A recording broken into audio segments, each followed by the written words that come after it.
there, Shabbat Shalom. My name is Wendy Amsellem. I teach here at Drisha Institute.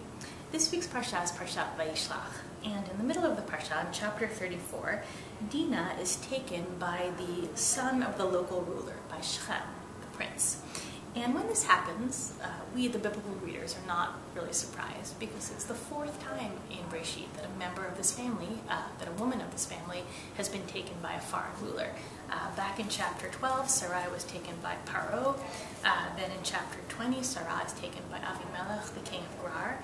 And in chapter 26, Rivka is almost taken by Avimelech, the king of Gerar. And so when Dinah is taken, it seems like a familiar story to us, but quickly we realize that it's actually a very different story. In the first three occasions, the women are not harmed by the local rulers. In our story over here with Dinah, she's taken by Shechem and she's assaulted by him and raped. And also in the other stories, there's a sense that the men in the family feel very powerless to protect the women in their family. In fact, in those earlier instances, the men actually almost deliberately put the women in danger by claiming that they are sisters instead of wives. Back in chapter 12, when Avram is approaching Egypt, he says to Sarai, he says to her, "Imrina achotia, please say that you are my sister. Lemani tavli ba'aborech v'chayta nafshi b'glalech, so that things will be good for me on your account, and that I will live." Because Avram, as he describes to Sarai, he's afraid that the Egyptians will see her and want her and will kill him in order to get her, and so therefore, out of fear, he says, "Please say that you're my sister. So even though they're going to take you, at least they won't kill me." And when Avram arrives in Gerar in chapter 20, he seems again to be fearing for his life. As he explains to the king later, he says, "Ki amarti rak ein mirat Elohim b'makom hazeh." I said to myself, perhaps there is no fear of God in this place. V'haraguni al dvar ishti, and I will be killed because of my wife. I'll be killed so that way people will be able to take my wife. And that's why I had to claim that Sarah was my sister. Similarly, when Yitzchak in chapter 26 feels threatened, he also claims that Rivka is his sister and not his wife. And in all these cases, it seems that even though the patriarchs are traveling around in Canaan, constantly being given covenantal promises by God of inheriting the land and having descendants as numerous as the stars and as the sand, they still walk around feeling on a day-to-day basis imperiled. Each time they're in this new place, they feel like they're in danger. They have to keep even their sort of intimate family relationships a secret, lest they be killed on account of their wives. And so you get the sense that the men, as they're traveling, actually feel very vulnerable. In chapter 34, when Dinah is taken, it seems that Yaakov still feels very vulnerable. Right? He hears that his daughter has been taken and has been attacked, but he doesn't think he can really do anything about it. He's quiet, he doesn't react at all. His other sons, though, Dinah's brothers, react in a very different way. As soon as they hear that Dinah's been taken, we're told, "Vayitatzu ha'anashim vayichar lehem ma'od." The men, the brothers, are very distressed, they're very angry.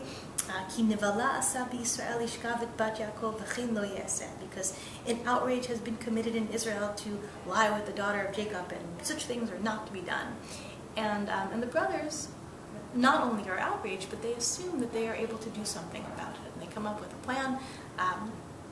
They convince the men of the city of Shechem to circumcise themselves, and in that way weaken themselves.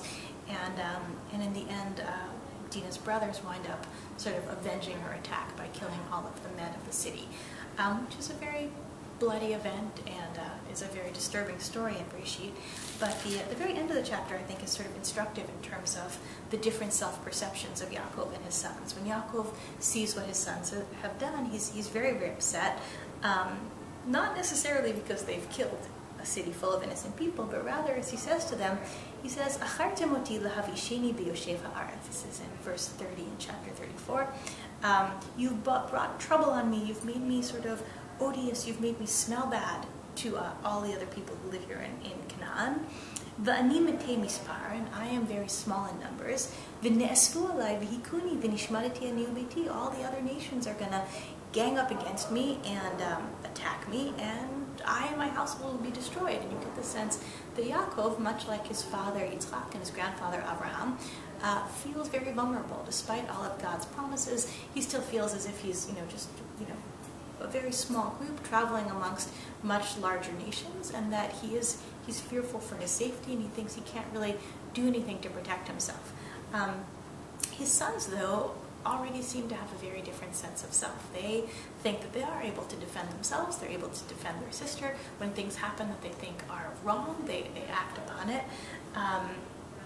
And I think it's at this moment in Bereshit that that Abraham's family sort of undergoes a shift. Up until then, it's basically been kind of individuals traveling, sort of, feeling that they are vulnerable to the people around them.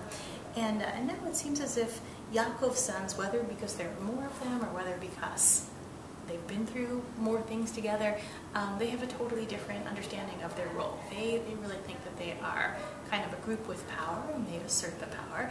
And it might be that in this particular chapter one could disagree with the way that they assert their power, but they certainly seem to think of themselves as being able to act together in a way that the earlier generations of the family can't. And I think as we get through the later Parashiot of Bereshit and into the book of Shemot, there's definitely a sense that this small family is going to become a great nation.